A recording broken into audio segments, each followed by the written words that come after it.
इसके लिए कोई दिक्कत नहीं। चलिए तो let us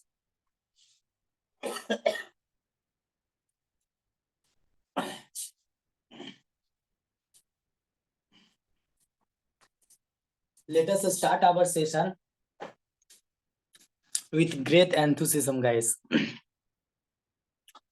chapter new chapter है, ठीक है, स्टार्ट कीजिए सर। ठीक है, कंसेप्ट बताते हैं, चीजों को ध्यान से समझिएगा।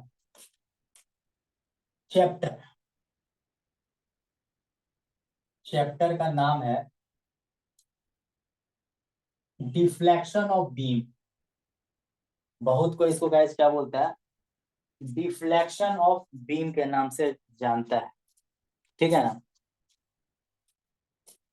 Deflection of beam, deflection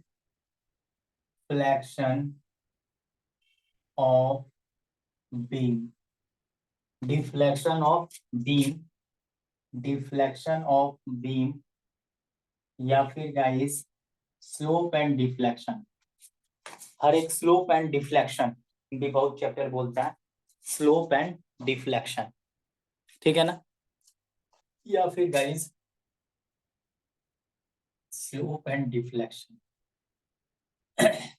8 number का सवाल छप गया यहां से, देखना छप गया है, स्लोप एंड डिफ्लेक्शन। डिफ्लेक्शन देखो ध्यान से रखना, एक वो इसमें महामंत्र देंगे, वो महामंत्र का डेरिवेशन भी हमारे जमाने, मेरे समय तो आया था डेरिवेशन, तुम लोग भी रट लेना, छोटा सा डेरिवेशन है, सारा क्वेश्चन उसी से बनेगा। तो गाइज ये स्लोप किस चिड़िया का नाम है और ये डिफ्लेक्शन किस चिड़िया का नाम है, इसको गाइज अच्छे से बताते हैं। क्या बोलते हैं बताइए सर। अच्छा तुम लोग को किसी को आइडिया है स्लोप किसको कहते हैं, डिफ्लेक्शन किसको कहते हैं? देखो एक सिविल इंजीनियर से यदि तुम स्ट्रेंथ ऑफ मटेरियल पढ़ते हो तो वो सारा एग्जाम्पल सिविल से रिलेटेड देगा, वो घूर फिर के गाइस बीम में आएगा, कॉलम में आएगा, स्लैब में आएगा, वो एग्जाम्पल इसी सब का देगा।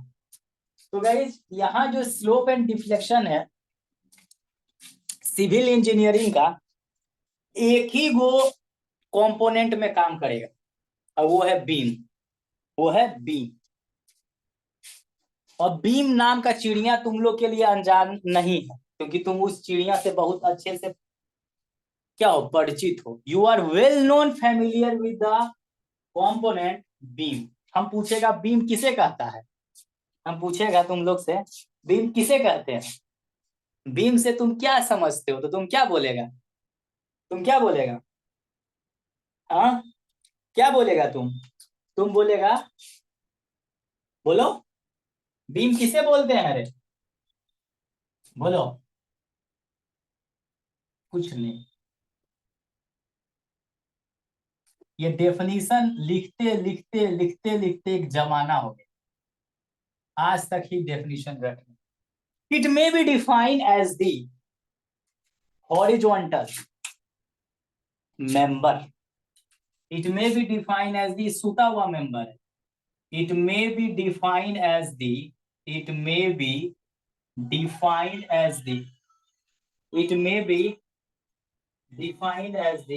एक मिनट रुको, एक मिनट रुको, just a minute, just a minute रुकना।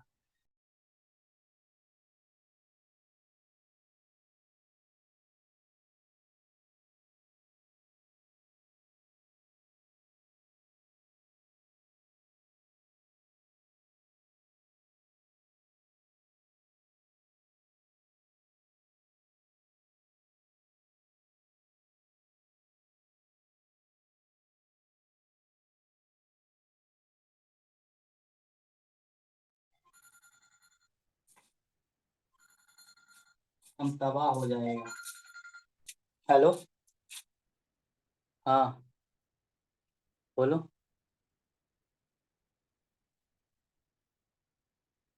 अभी तक तुमने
चलो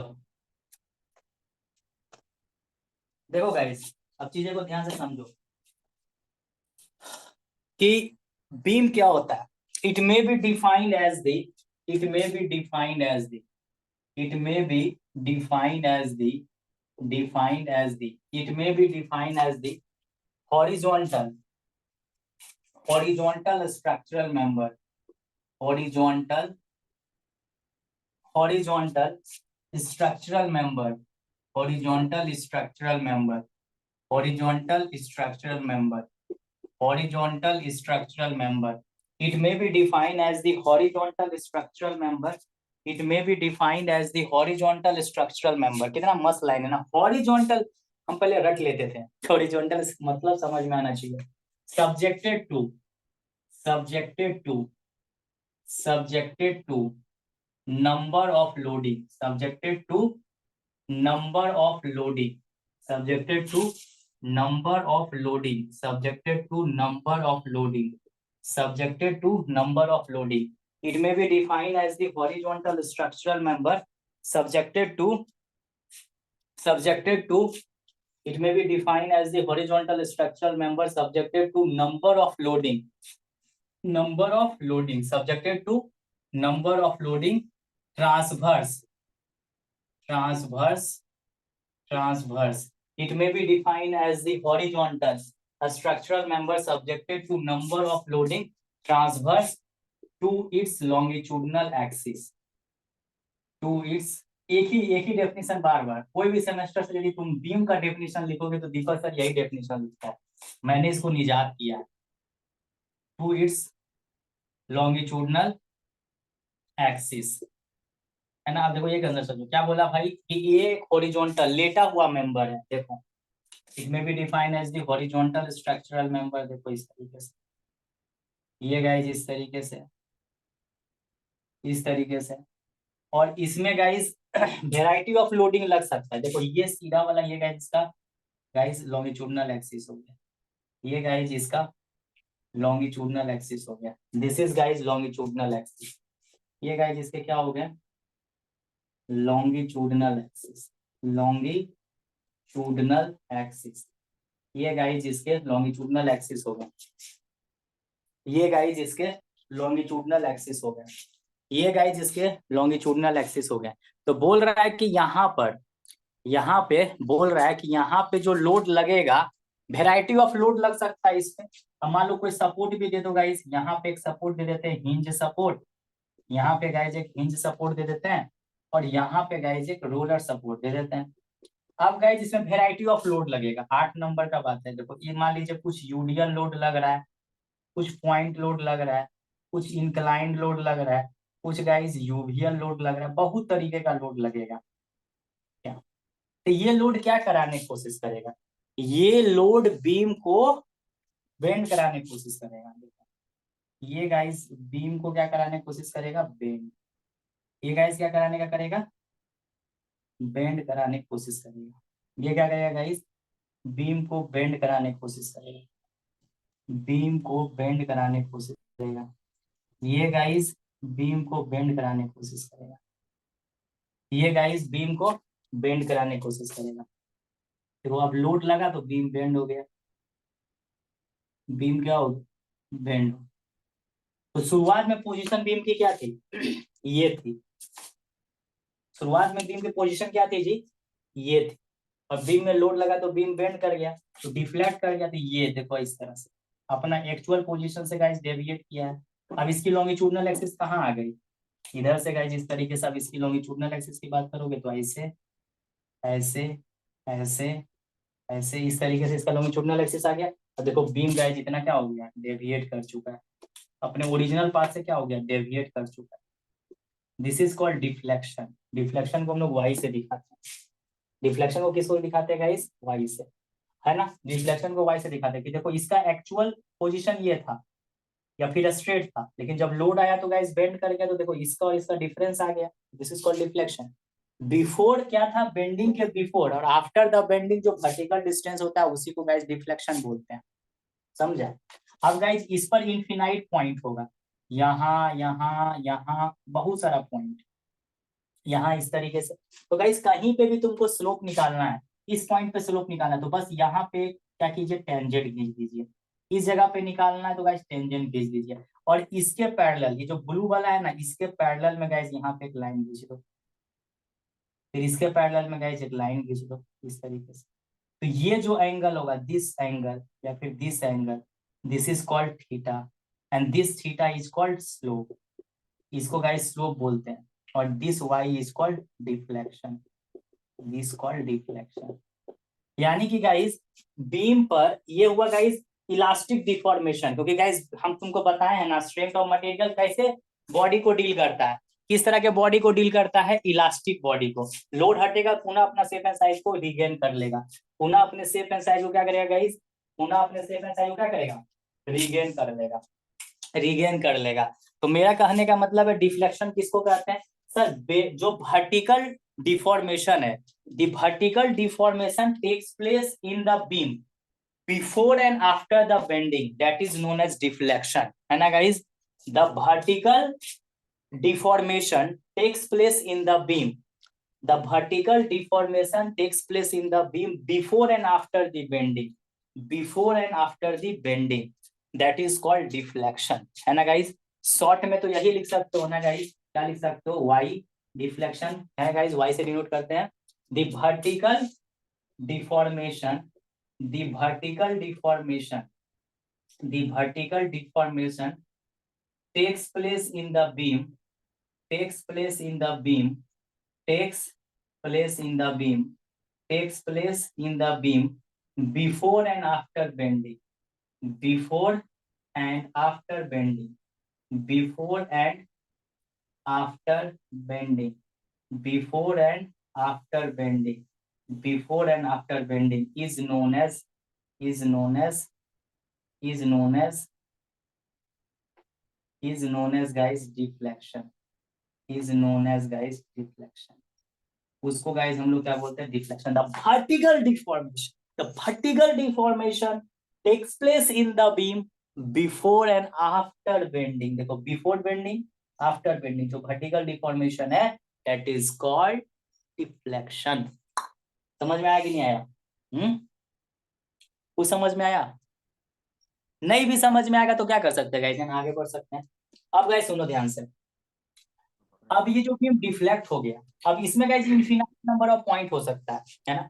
तुमको कहीं पे भी स्लोप निकालना है तो कुछ नहीं, उस पॉइंट पे आप, क्योंकि कर्व हो गया ना, कर्व हो गया, कर्व हो गया, कर्व हो गया, this is called elastic deformation curve. तो इलास्टिक डिफॉर्मेशन, इलास्टिक डिफॉर्मेशन किसको बोलते हैं, जब बीम बेंड करता है तो उसका जो डिफ्लेक्टेड शेप होता है ना, the deflected shape of the beam is known as elastic deformation, है ना गाइस। इलास्टिक डिफॉर्मेशन किसको कहते हैं जी, इलास्टिक डिफॉर्मेशन, है ना गाइस। डिफॉर्मेशन किसको कहते हैं, the elastic deformation, deformation, elastic deformation किसको कहते हैं जी, किसको कहते हैं, किसे कहते हैं इलास्टिक डिफॉर्मेशन। लिख सकते हो, the deflected shape of the beam, the deflected shape of the beam is known as elastic deformation. क्या बोल सकते हैं guys, the deflected, the deflected shape of the beam, the deflected shape of the beam, the deflected shape of the beam, the deflected shape of the beam known as elastic deformation, known as elastic deformation, उसको क्या बोलते हैं guys, elastic deformation बोलते हैं। महेंद्र सिंह धोनी। तो ये हो गया मेरा elastic deformation, deflected shape of the beam is known as elastic deformation. और इलास्टिक डिफॉर्मेशन पे पॉइंट आप लेते हो और उस पॉइंट पे कोई टेंजेंट खींचते हो, तो गाइस जैसे टेंजेंट खींचा तो इसके पैरेलल में एक लाइन खींच दो, तो जो एंगल बनता है उसको बोलते हैं स्लोप। तो slope at a point, slope at a point on the elastic deformation curve may be defined as the angle। देखो डेफिनेशन खुद से नहीं जाते रहो, no need to go the definition of book. देखो मैं खुद से अभी इंस्टेंट में गाइस डेफिनेशन बनाऊंगा, इंस्टेंट में मैं डेफिनेशन बनाऊंगा। Slope at a point on the elastic deformation curve may be defined as an angle, may be defined as an angle made between, the tangent at that point and the horizontal line parallel to the longitudinal axis of the beam. सीधा सा concept आप बोल सकते हो। तो एक तरह से क्या होता है, स्लोप होता है गाइस, स्लोप होता है। तो गाइस यदि आपको स्लोप लिखना हो माय डियर स्टूडेंट, स्लोप लिखना हो तो आप कैसे लिख सकते हो कि स्लोप गाइस क्या है, स्लोप गाइस क्या है ना, स्लोप क्या है गाइस, आप इसको आराम से यहाँ पे लिख सकते हैं कि स्लोप एक तरह का एंगल है। क्योंकि गाइस कोई चीज रोटेट करेगा, गाइस कोई चीज रोटेट करेगा तो एंगल में रोटेट करेगा। समझो, चीजें को समझो, कोई चीज रोटेट करेगा तो हवा में रोटेट करेगा, एक एंगल में रोटेट करेगा। कैसे रोटेट करेगा भाई, तो एक एंगल में रोटेट करेगा। और अभी जो पढ़ाऊंगा देखो, हमारे थ्योरी ऑफ स्ट्रक्चर में 2014 में आया था रिलेशन प्रूव करने। रिलेशन को गाइस आराम से हम प्रूव करेगा, तुमको बताएंगे कि उस रिलेशन को प्रूव करने के बाद सर वन वर्ड पढ़ाइए थोड़ा सा, 1 मिनट सर। हाँ आ रहा हूँ। तो गाइस स्लोप क्या होता है ना, स्लोप क्या होता है इसको पहले मैं लिख देता हूँ, है ना गाइस, उसके बाद में आता हूँ। स्लोप एट ए पॉइंट, है ना गाइस, स्लोप है ना गाइस, स्लोप को थीटा से दिखाते हैं, स्लोप को क्या दिखाते हैं, थीटा से। और गाइस डिफ्लेक्शन को गाइस वाई से।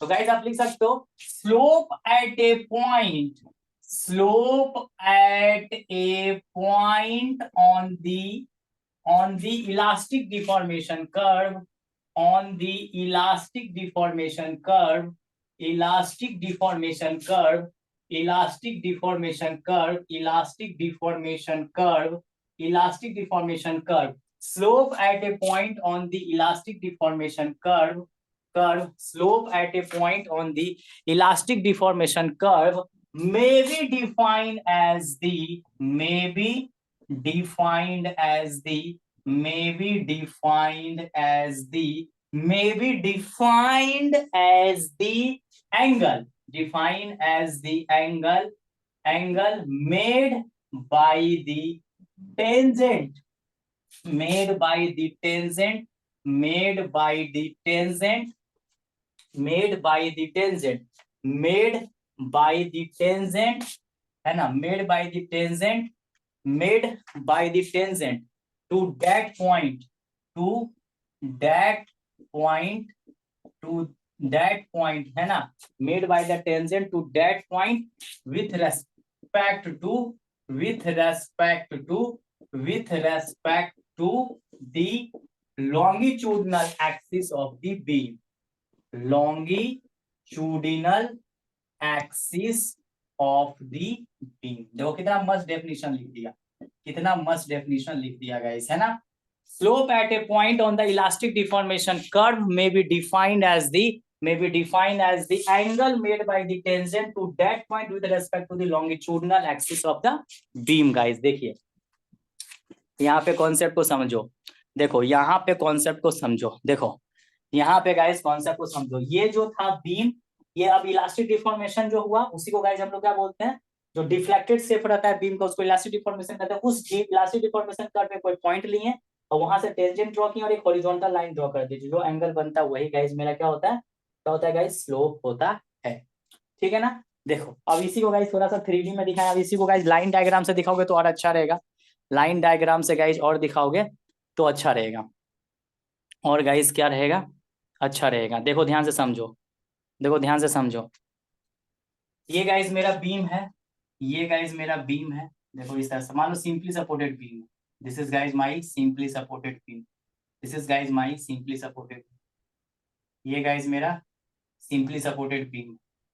और इस पे गाइस बहुत तरीके का लोड लग रहा है, पॉइंट लोड लग रहा है, इंक्लाइंड लोड लग रहा है, यूडीएल लग रहा है, यूवीएल लग रहा है, बहुत तरीके का लोड लग रहा है गाइस। देखो बहुत तरीके का लोड लग रहा है। तो गाइस जब बहुत तरीके का लोड लग रहा है माय डियर स्टूडेंट, तो ये क्या होगा, डिफ्लेक्ट होगा, ये गाइस क्या होगा, डिफ्लेक्ट होगा। तो देखो इसका यहाँ से पोजीशन क्या होगा, वाई, वाई। अब इस पे गाइस कहीं पे भी तुमको स्लोप निकालना माय डियर स्टूडेंट, निकालिए ना सर, निकालिए ना, स्लोप निकालना यहीं से।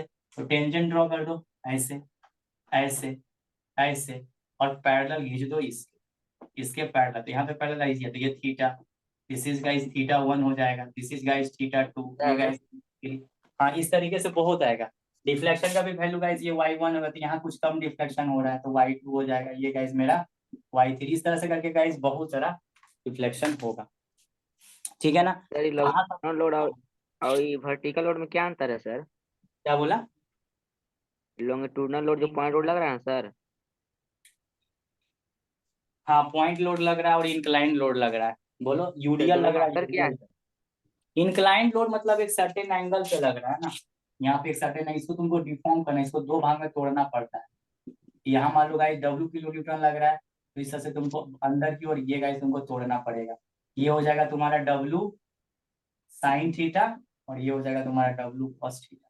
ये सब पढ़ते हैं मैकेनिक्स में, जब निकालने रहता है सपोर्ट रिएक्शन में, तो इस तरह से इंक्लाइन लोड भी बीम में लग सकता है, ऐसा नहीं है। तो दो कंपोनेंट आपको लेना पड़ेगा, ठीक है। तो गाइस बीम क्या होता है, you got the concept. Slope किसको कहते हैं गाइस, ये समझ गया। डिफ्लेक्शन किसको कहते हैं, ये समझ गया। अब गाइस सबसे इंपॉर्टेंट चीज तुमको हम पढ़ाने वाले हैं, जो गाइस बहुत इंपॉर्टेंट है। इस चैप्टर का इसको जान बोलते हैं। क्या बोलते हैं? Heart, heart. देखो, है ना गाइस, रिलेशन बिटवीन, एकदम बढ़िया से डेरिवेशन करो। ये गाइस मेरे जमाने में टॉस में पूछा था, सिविल इंजीनियरिंग 2014 में, टॉस में, SBT झारखंड में लिख दे रहे। मैं डेरिवेशन इसको पता है 5 मिनट में रट के गए थे। Relation between slope, slope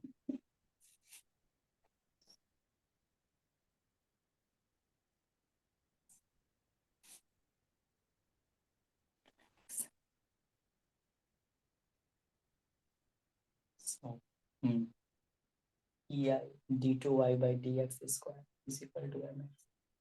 slope, यानी relation between guys, relation between slope, deflection and radius of curvature, है ना।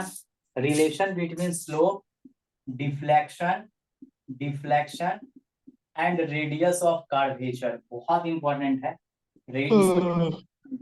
Radius of curvature. लेकिन गाइस जानते हो, मेरे समय में ना ये इस तरह से लैंग्वेज नहीं लिख के आया था। मेरे समय आ गया था डिराइव द रिलेशन, है ना, derive the guys moment curvature relationship, derive the moment curvature relationship, derive the moment curvature curvature relationship, derive the, है ना, moment curvature relationship, derive the moment curvature relationship. तो गाइस इस चीज को हम लोग देखते हैं, बहुत अच्छा चीज है। 8 मार्क्स के लिए तुम्हारे भी एग्जाम में पूछे जाएंगे। तुम लोग भी गाइस डेरिवेशन सीख लो, हो सकता है आ जाए तुम लोग का एग्जाम में, तो तुम लोग इसको बना देना, सॉलिड नंबर मिलेगा। देखो अब चीज तुमको बताते हैं, कंसेप्ट को समझिए, है ना। Slope, deflection, radius of curvature, या फिर इसी को गाइस मोमेंट कर्वेचर रिलेशनशिप बोलते हैं। क्या बोलते हैं डियर स्टूडेंट, क्या बोलते हैं बच्चा? Moment curvature relationship. देखो कंसेप्ट को समझना, बहुत तगड़ा कंसेप्ट देंगे, थोड़ा सा दिमाग लगाना गाइस, खेला समझ में आ जाएगा, खेला समझ में आ जाएगा। देखो देखो, खेला समझ में आ जाएगा, है कि नहीं? देखो ये इक्वेशन बहुत इंपॉर्टेंट इक्वेशन है guys, this is too much important. देखो चीजों को समझो, एक जमाने में तो ये डेरिवेशन हम रटिए नहीं थे, लेकिन अभी हमको कुछ समझ में आया है, इस डेरिवेशन को हम कुछ समझाऊं, है ना, कुछ समझाऊं। चलो गाइस खुद से सोचो। देखो यहाँ पे गाइस हम एक प्लेन बनाता हूँ, देखो ये गाइस ध्यान से समझिएगा, यहाँ पे गाइस हम कार्टेशियन कोऑर्डिनेट सिस्टम बनाते हैं। हम ध्यान से, जहां पे भी कंफ्यूजन हो पूछो, स्ट्रक्चर स्पेशलिस्ट महेंद्र सिंह धोनी। चलो ठीक है। अब गाइस क्या हुई, समझो, हुआ क्या कि गाइस जब बीम बेंड करेगा तो वो कैसा शेप लेगा? एक आर्क का शेप ले सकता है, एक कर्व का शेप ले सकता है। My dear student, what the concept? एक बीम गाइस जब बेंड करेगी तो वो किसका शेप लेगी? वो किसका शेप लेगी? किसका शेप लेगी सर? जब एक बीम बेंड करेगा तो वो किसका शेप लेगा सर? एक कर्व का शेप ले सकता है सर, एक आर्क का शेप ले सकता है, ठीक है ना गाइस? कर्व का शेप ले सकता है, एक आर्क का शेप ले सकता है। Sir what is the difference between curve and arc? हाँ what is the difference between curve and arc? बताओ, हाँ बता सकता है? कर्व और आर्क में क्या अंतर होता है? कर में थोड़ा मुड़ा, वार्क में ज्यादा मुड़ा। अच्छा अच्छा। कर्व, सर कर्व क्या बोला? आर्क, बताओ बताओ फिर। क्या बोला बाबू? क्या बोला? कर्व ज्यादा मुड़ा है, आर्क थोड़ा मुड़ा मुड़ा है। एक से एक लड़का। अच्छा गाइस, गधा और घोड़ा में क्या अंतर होता है? What is the fundamental difference between horse and Turkey? गधा तेज दौड़ता है, अरे घोड़ा तेज दौड़ता है, गधा धीरे दौड़ता है। अच्छा। देख रहा है, एक से एक अंतर बोल रहा है। वाह, महेंद्र सिंह धोनी। सुनिए गाइस, सेगमेंट जो होता है ना, सेगमेंट का मतलब खंड। तो सेगमेंट ऑफ कर्व, कर्व का यदि सेगमेंट का बात करें ना गाइस, तो उसको आर्क बोलते हैं। ठीक है ना? आर्क बोलते हैं, चाप, हिंदी में गाइस चाप बोलते हैं, है ना? तो सीधा सा बात है कि गाइस यहां से यहां तक का जैसे कर्व, यदि आप यहां से लेकर यहां तक का बात करते तो ये आर्क हो गया। बात कॉन्सेप्ट हुआ ना क्लियर? तो कोई दिक्कत नहीं, यानी कि मेजर पार्ट कहीं ना कहीं आर्क का एक कर्व है कि नहीं? यानी कि यदि हम कर्व का सेगमेंट लेते हैं, खंड लेते हैं, है ना, कर्व का हम सेगमेंट लेते हैं गाइस, यहां से लेकर यहां तक कंसीडर करते हैं, तो ये एक आर्क हो गया। दिस इज गाइस एक आर्क हो गया। ठीक है ना? तो चलो यहाँ बोल और चाल की भाषा में, जब बीम गाइस बेंड करेगा, बीम जब बेंड करेगा तो गाइस एक आर्क का या कर्व का शेप लेगा। तो जब शेप यदि कर्व का ले लिया या आर्क का ले लिया गाइस, तो उस बीम का एक सेंटर पॉइंट क्रिएट हो जाएगा। उस बीम का गाइस एक क्या हो जाएगा क्रिएट? एक क्या हो जाएगा? क्रिएट हो जाएगा सेंटर। एक क्रिएट हो जाएगा गाइस सेंटर। एक गाइस क्या हो जाएगा? क्रिएट हो जाएगा सेंटर। ठीक है? एक गाइस क्या हो जाएगा? सेंटर क्रिएट हो जाएगा। एक गाइस सेंटर क्रिएट हो जाएगा। एक गाइस सेंटर क्रिएट हो जाएगा। एक गाइस सेंटर क्रिएट हो जाएगा। माइक ऑफ करो, माइक ऑफ करो। जब गाइस एक बीम गाइस बेंड होगा, तो वो एक आर्क या कर्व का शेप लेगा, तो उसका एक सेंटर भी तो बन जाएगा क्या? एक उसका सेंटर हो जाएगा। तो देखो इसका 2 पॉइंट को हम पकड़ रहे हैं, एनालिसिस करने के लिए 2 पॉइंट को पकड़ रहे हैं। ठीक है? और ये गाइस लगभग कर्व हुआ है, लगभग स्ट्रेट है बहुत, क्योंकि गाइस अब बीम में, अब बीम लग रहा है, सुनो, बीम वहां ऊपर में बीम है, ऊपर में बीम है, तो गाइस वो कर्व इतना है कि हमको नेकेड आई से दिखेगा नहीं रे। क्या दिखेगा? क्या इतना वो तो दिखेगा तो हम लोग भाग जाएंगे, करे भाई बीम मुड़ रहा, भागो भागो। तो दिखता नहीं है गाइस, है ना, बहुत माइन्यूट होता है। ठीक है? तो गाइस अब हम लोग क्या करते हैं ना, जब ये सेंटर का पोजीशन लिया, तो गाइस यहाँ से इस ये गाइस लगभग ये स्ट्रेट है, लगभग थोड़ा बेंड किया है। ठीक है ना? लगभग ये गाइस थोड़ा बेंड किया है। ठीक है? तो देखो यहाँ से गाइस इस पॉइंट से हम क्या कर रहे हैं, एक गाइस टेंजेंट ड्रॉ कर रहे हैं, एक गाइस टेंजेंट ड्रॉ कर रहे हैं। ये ओरिजिन हो गया, और यहाँ पे ये एंगल बना रहा है इस हॉरिजॉन्टल एक्सिस के साथ साथ।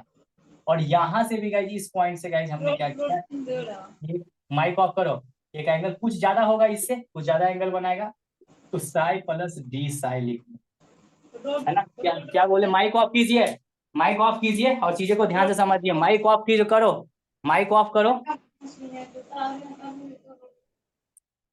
देखो ध्यान से गाइस, मेरा जो बीम में जब लोड आएगा तो बीम क्या होगा? बेंड करेगा।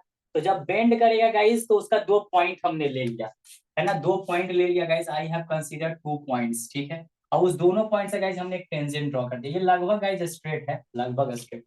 ठीक है ना? तो गाइस ये इसका सेंटर पॉइंट है, ये गाइस इसका मान लीजिए सेंटर। तो इस एंगल को गाइस हमने बोल दिया डी साई। क्या बोल दिया? डी साई।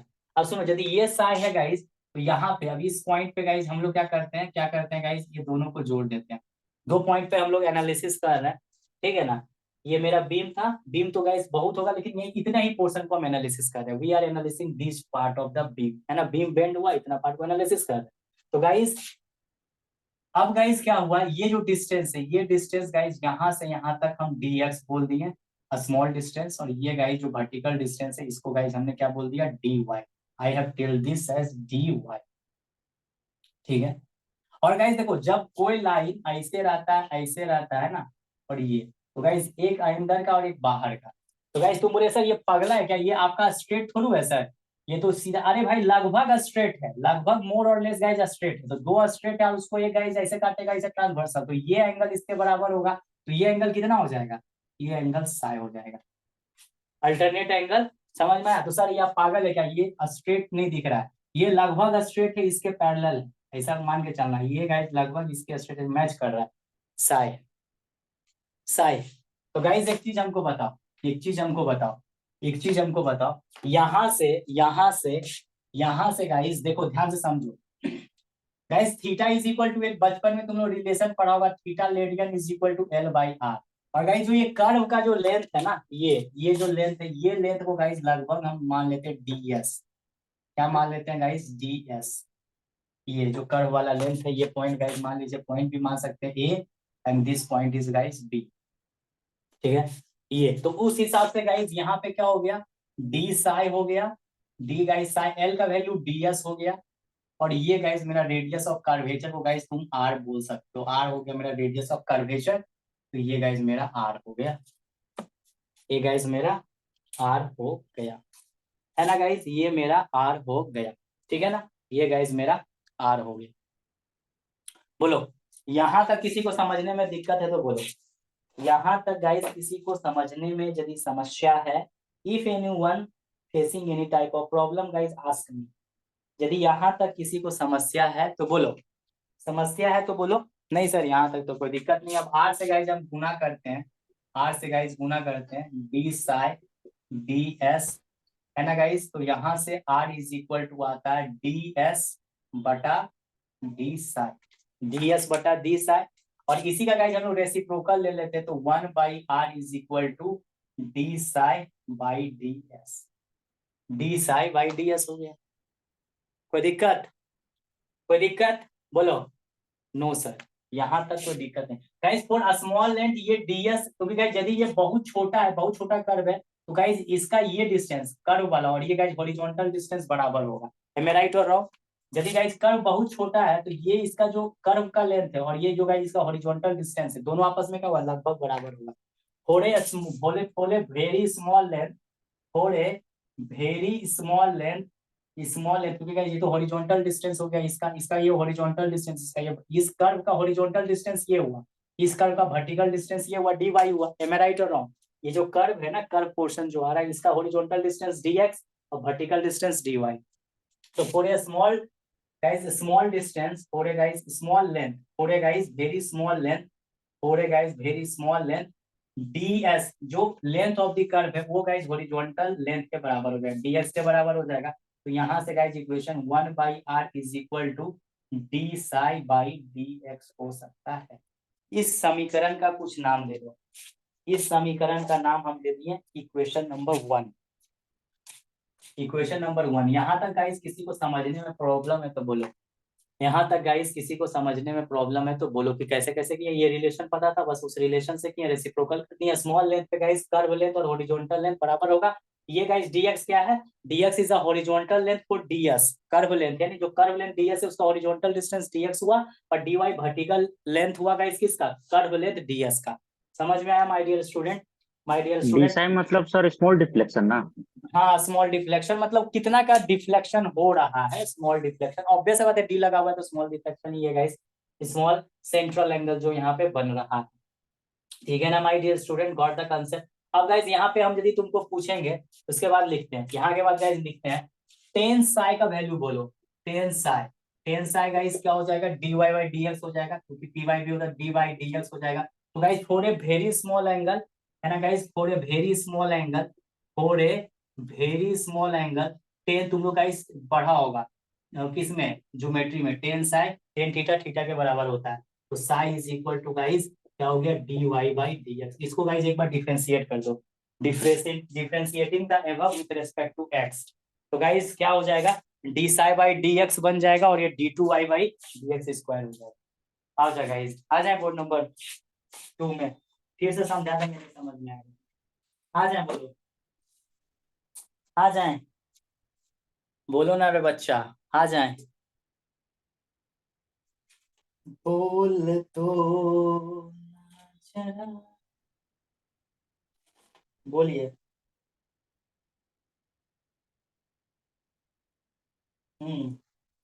बोलिए।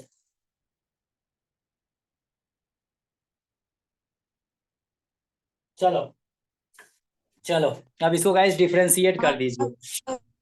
इसको गाइस डिफरेंशिएट किसके रेस्पेक्ट में करोगे? किसके रेस्पेक्ट में डिफरेंशिएट करोगे? Differentiating the above with respect to, क्या लिखिएगा? Differentiating above with respect to x, x के रेस्पेक्ट में गाइस तुम डिफरेंशिएट कर दोगे, एक्स के रेस्पेक्ट में गाइस डिफरेंशिएट कर दोगे, देखो ध्यान से, एक्स के रूप में गाइस डिफरेंशिएट करोगे, तो differentiating the above with respect to x, differentiating the above, differentiating the above with respect to x, x के रेस्पेक्ट में गाइस डिफरेंशिएट करेंगे तो गाइस ये क्या हो जाएगा, डी साई बाई डी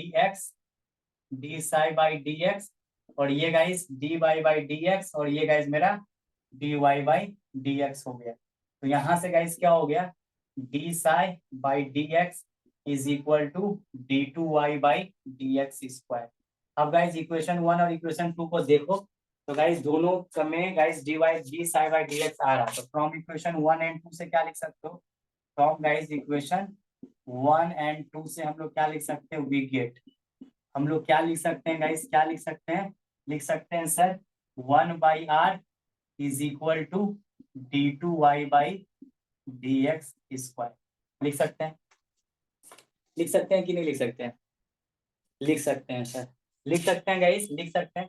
अब गाइस देखो ये इक्वेशन नंबर 3 मान लो, ठीक है, तो गाइस फ्रॉम बेंडिंग इक्वेशन, या फिर गाइस इसी को हम लोग flexural equation some third semester stresses in beam में पढ़ा होगा, या बेंडिंग स्ट्रेसेस इन बीम में गाइस फ्लेक्सुरल इक्वेशन है ना guys, we know that from bending equation और flexural equation we know that, हम लोग क्या जानते हैं गाइस, क्या जानते हैं, देखो तो ध्यान से, ये पढ़ के रखा है रिलेशन तुम लोग, m बटा I is equal sigma by y, ये मत बोलो, सिविल इंजीनियरिंग का स्टूडेंट इसको नहीं बोलता है, तो ये दोनों को एक साथ रखो, m बटा I is equal to E by R, तो गाइस यहाँ से r is equal to E I by क्या हो गया m, और इस r का वैल्यू गाइस इक्वेशन 3 में रख दीजिए, इस इक्वेशन का वैल्यू को गाइस, यहाँ सब चीज तुमको पता होना चाहिए, मोमेंट ऑफ रेजिस्टेंस है, मैक्सिमम बेंडिंग मोमेंट होता है, I moment of inertia of the wide distance of extreme fibre from the neutral axis, sigma भी बेंडिंग स्ट्रेस होता है, E guys modulus of elasticity of the beam material, R guys radius of curvature होता है, ये भी equation दीपक sir prove किया था, bending stresses mean सोम जो हमसे पढ़ा होगा वो गाइस थर्ड सेमेस्टर सोम पढ़ा होगा, उसको गाइस ये इक्वेशन याद होगा, ये इक्वेशन याद होगा, ठीक है, ये डेरिवेशन आता है एग्जाम में, ठीक है ना, सिर्फ लैंग्वेज लिखने से नहीं होता, करा रहे हैं इसका मतलब आता है, ठीक है ना, करा रहे हैं इसका मतलब आता है गाइस, आता है, सर ठीक एक है, सेकंड, वन बोर्ड में नहीं सर, हाँ ला रहे हैं, ला रहे हैं टू बोर्ड में। तो गाइस अब बताओ, जब इक्वेशन आर का वैल्यू 3 में रख देगा, now putting the value of r in equation number 2, है ना guys, now putting the value of r, now putting the value, now putting the value now putting the value of r, now putting the value of r in guys equation number 3, equation number 3 we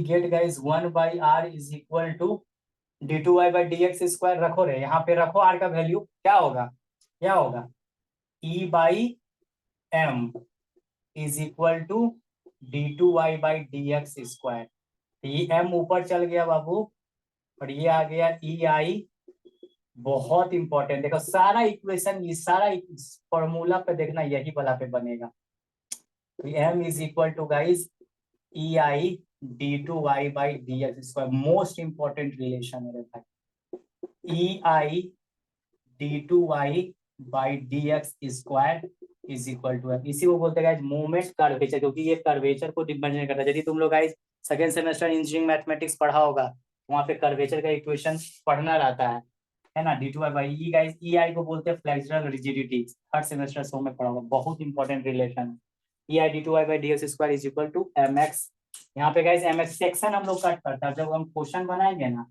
तो बताएंगे section cut करना, है ना, bending equation लिखने का तरीका, bending equation लिखने का तरीका, इस इक्वेशन को हम लोग गाइस कैसे यूज करेंगे, कैसे गाइस यूज करेंगे, हम पीवीआई इक्वेशन है बाबू, इतना प्रूफ कर दिए थे एग्जाम में हम, 8 नंबर आ गया था, रट के ही किए थे, उस समय थोड़ा जानते थे, रट लिए थे, E I d two I by d x square is equal to M S, याद रखो, इसी को बोलते हैं moment curvature, moment curvature relationship. EI तो कांस्टेंट है, EI को बोलते हैं फ्लेक्सुरल रिजिडिटी, है ना गाइस। क्योंकि गाइस क्यों ऐसे बोलते हैं, क्योंकि इसको एक बार इंटीग्रेट कीजिएगा ना, इस इक्वेशन को एक बार इंटीग्रेट कीजिएगा ना, इस इक्वेशन को एक बार इंटीग्रेट कीजिएगा, एक बार गाइस इसको इंटीग्रेट कीजिएगा ना, एक बार गाइस इसको आप इंटीग्रेट कीजिएगा, एक बार इंटीग्रेट कीजिएगा, एक बार इसको इंटीग्रेट कीजिएगा, तो गाइस क्योंकि EI तो कांस्टेंट है ना, EI को फ्लेक्सुरल रिजिडिटी बोलते हैं भाई, ये कांस्टेंट है। Product guys, product of modulus of elasticity end moment of inertia, कोई भी बीम मटेरियल का मोमेंट ऑफ इनर्शिया और मॉडुलस ऑफ इलास्टिसिटी फिक्स रहेगा। तो गाइस ये तो कांस्टेंट हो गया, ये तो गाइस कांस्टेंट हो गया, है ना, फ्लेक्सुरल रिजिडिटी। तो इसको एक बार इंटीग्रेट करेंगे ना, एक बार इंटीग्रेट करेंगे तो ये इक्वेशन कुछ इस तरह से आएगा, EI ये हो जाएगा dy/dx, dy/dx क्या हो गया, dy/dx को ही गाइस हम लोग, क्योंकि स्लोप मतलब tan थीटा, और geometrical meaning of tan theta क्या होता है रे, ज्योमेट्रिकल मीनिंग ऑफ dy/dx क्या होता है, स्लोप होता है। तुम पढ़ा है ना सेकंड सेमेस्टर डेरिवेटिव्स में, हाँ पढ़ा है कि नहीं, है ज्योमेट्रिकल मीनिंग ऑफ dy/dx क्या बताता है, क्या बताता है, स्लोप। तो स्लोपे है ना, तो स्लोप इक्वेशन आ गया। और ये गाइस अभी रहने दो इसको इसी का फॉर्मेट में, क्योंकि हमको तो कुछ पता नहीं, क्योंकि इसे इक्वेशन लिखेंगे तब ना। तो यहाँ से गाइस देखिए ध्यान से, है ना गाइस, देखिए ध्यान से, यहाँ से गाइस देखिए, यहाँ से गाइस dy/dx निकालोगे dy/dx, तो ये गाइस इक्वेशन मेरा mx का इक्वेशन, और ये गाइस मेरा EI आ गया। तो दिस इज कॉल्ड स्लोप। ये गाइस मेरा क्या हो गया, स्लोप हो गया, ये गाइस मेरा स्लोप हो गया। तो मोमेंट, क्योंकि इसको कह रहे तो स्लोप आ रहा है, तो ये मेन है मोमेंट कर्वेचर रिलेशनशिप, इसको एक बार इंटीग्रेट करेंगे। अब इसी को गाइस एक बार और इंटीग्रेट करेंगे, एक बार या इसको इंटीग्रेट किए, ठीक है। अब इसी को गाइस एक बार और इंटीग्रेट करो, इसी को गाइस एक बार और इंटीग्रेट करेंगे, इंटीग्रेट की बार फिर से इंटीग्रेट करेंगे। तो गाइस यदि इसी को देखो, ये कितना इक्वेशन अभी बन चुका है गाइस, इसको मान लीजिए चौथा इक्वेशन, और ये गाइस मेरा पांचवा, यानी मोमेंट कर्वेचर रिलेशन को एक बार रिलेशन को, यदि एक बार मोमेंट कर्वेचर रिलेशनशिप जो EI dy/dx = mx है, उसको एक बार इंटीग्रेट करोगे तो तुमको किसका वैल्यू मिलेगा, स्लोप का मिलेगा। बीम पे किसी भी पॉइंट पे स्लोप निकल जाएगा। देखो सारा क्वेश्चन कराएंगे तो समझ में आएगा बढ़िया से। अभी देखो, और इसी को गाइस, इसी इसी अब ये इक्वेशन 5 को एक बार और इंटीग्रेट करेंगे, तो EI तो कांस्टेंट है, बाहर आ गया, एक बार फिर से इंटीग्रेट करेंगे स्लोप इक्वेशन को, dy/dx, और ये इंटीग्रेट है तो चलो ठीक है, एक बार और इंटीग्रेट करने के बाद कुछ वैल्यू आएगा, तो फिर से गाइस उसको एक बार और से इंटीग्रेट कर देंगे, एक बार और से इंटीग्रेट कर देंगे। तो देखो dy/dx है गाइस, तो ये क्या हो गया, y बन गया, y डिफ्लेक्शन होता है, और ये गाइस मेरा क्या हो गया, mx। क्योंकि गाइस अभी इसी फॉर्मेट में क्यों लिख रहे हैं, क्योंकि गाइस हमको वैल्यू तो पता नहीं है, वैल्यू तो गाइस पता नहीं है। यहाँ से गाइस y = इंटीग्रेशन, और ये गाइस मेरा क्या हो गया, mx हो गया, mxx, और ये गाइस मेरा हो गया EI। तो देखो ये हो गया डिफ्लेक्शन का इक्वेशन, समझ में आया। ये y क्या हो गया, व्हाट इज y, ये y क्या है रे, y क्या है, डिफ्लेक्शन, डिफ्लेक्शन, यानी मोस्ट इंपॉर्टेंट इक्वेशन है गाइस EI dy/dx, और रट के रखो। अब इसका इक्वेशन हम सिर्फ प्रॉब्लम कराएंगे तुम लोग को, है ना, तो आराम से चीजें समझ में आएगी तुम लोग को, एकदम गारंटी बोलते हैं, पूरा एकदम अच्छा से गाइस तुम लोग को बता देंगे, अच्छा से गाइस बता देंगे। ई मोमेंट कर्वेचर रिलेशनशिप हुआ, तो बोलिएगा कि मोमेंट कर्वेचर रिलेशनशिप को एक बार इंटीग्रेट करेंगे, एक बार इंटीग्रेट करें तो हमको स्लोप का मीनिंग मिल गया, क्योंकि geometrical meaning of dy/dx slope होता है। स्लोप मतलब not the sine value, not the cos value, not the cot value, not the sec और cosec value, tan value, tan theta, तो dy/dx ये। और इसी गाइस स्लोप इक्वेशन को एक बार पुनः इंटीग्रेट करेंगे तो हमको डिफ्लेक्शन का वैल्यू मिलता है। ठीक है गाइस, तो बहुत ही आसान है, ठीक है ना, कुछ है नहीं इस चैप्टर में, बस ये ही ताकत है ना गाइस। इस देवता को नमस्कार कर लेना है। उसके बाद गाइस mx का इक्वेशन लिखने जाए, जो सोम में बेंडिंग इक्वेशन लिखने सीख गया, और नहीं भी सीखा तो भी कोई दिक्कत नहीं, लेकिन हाँ यहाँ से चीजें तुमको करना पड़ेगा, क्योंकि फिर बीम में भी गाइस थोड़ा बहुत कॉन्सेप्ट यूज होगा। तो ठीक है ना गाइस, तो आपको समझ में आया होगा। आई hope you enjoy the session guys, I hope you enjoy the session, और चीजें समझ में आई होगी, तो फिर से रिवीजन कर लेना। यही है मोमेंट कर्वेचर रिलेशनशिप, इस चैप्टर में कुछ है नहीं, बस ये है, फिर थोड़ा बहुत प्रॉब्लम सॉल्व करा देंगे, कुछ फॉर्मूला दे देंगे, हो जाएगा। 2-3 घंटे का मैराथन का लग सकता है, क्योंकि कल गाइस मेरा इलेक्शन का ड्यूटी आया हुआ है बिहार सरकार का, है ना, बिहार सरकार का इलेक्शन का ड्यूटी आया हुआ है। देखो देखो है ना, देखो आया हुआ है duty of polling officer to MJK college Bettiah, timing इतना। तो देखो हम सिर्फ जाएंगे, भाग के आ जाएंगे, ठीक है ना, उसके साथ जो भी रहेगा प्रोजेक्टिंग वोजेक्टिंग समझा। उसके बाद गाइस स्पेशल क्लास कर ले लेंगे, यदि कल स्पेशल क्लास लग गया, क्योंकि भाग के आएंगे ना, बेतिया में ही एमजे के कॉलेज है, समझा, जाएंगे आराम से और रिसीव कर लेंगे, मिल उल लेंगे, समझा। उसके बाद आएंगे तो स्पेशल प्राइस क्वेश्चन लेंगे। जैसे टॉस का क्लास मत छोड़ो, क्योंकि 8 नंबर का सवाल है। टॉस खत्म हो जाएगा तो ठीक ठाक कंस्ट्रक्शन चल रहा है, थोड़ा सा हाईवे पीछे है तो उसको खींच देंगे, ठीक है ना गाइस। तो कल लगेगा, होशियार रहना। आई hope you enjoy the session, चीजें को समझना। और ये जो भी इतना इधर इधर उधर घुमा उमा ऐसा कुछ नहीं है। जो लड़का को नॉर्मल हम बताएंगे, तुम मत सोचो सर इसमें बहुत मैथ, कोई मैथ यूज नहीं होगा। इतना आसान कॉन्सेप्ट देंगे, इतना आसान कॉन्सेप्ट देंगे कि मैथ जरा सा भी आता है गाइस तो आपको कोई दिक्कत नहीं होगा, नहीं होगा, ठीक है ना, नहीं होगा, है ना। एम गाइस मोमेंट हो गया, d two y by d x square guys ये कर्वेचर का इक्वेशन होता है। 1/r निकाले थे वहां पे, देखो कहीं ना गाइस, देखो 1/r रेडियस ऑफ कर्वेचर को, यानी d two y by d x square 1/r को पता था। ये सब मैथ्स में पढ़ना रहता था। सेकेंड सेमेस्टर का मैथ यदि अच्छे से डेरिवेटिव्स पढ़े होगे तो गाइस उस समय थोड़ा बहुत था। खैर कोई नहीं दिक्कत है, बस इस इक्वेशन को याद रखिए, थोड़ा बहुत डेरिवेशन याद रखना। कभी कभी डायरेक्ट स्ट्रेट फॉरवर्ड क्वेश्चन पूछता है कि derive the moment curvature relationship, या फिर guys derive the relation between slope deflection moment, ठीक है, कोई दिक्कत नहीं। तो एक के साथ सब डिराइव नहीं हो सकता। यहाँ पे देखो स्लोप है, मोमेंट है, स्लोप मोमेंट है, यहाँ पे गाइस डिफ्लेक्शन मोमेंट है, और ये है गाइस मोमेंट कर्वेचर रिलेशनशिप। तो I hope you got the concept guys, और नहीं भी समझना तो कोई दिक्कत नहीं, मेन क्वेश्चन बनाना है, क्वेश्चन समझना है। तो ठीक है guys, this is the time to say bye bye, और कल स्पेशल लगेगा क्लास, ठीक है ना गाइस। चलो ठीक है, ओके गाइस, गुड नाइट, खाना खा लेना बाबू।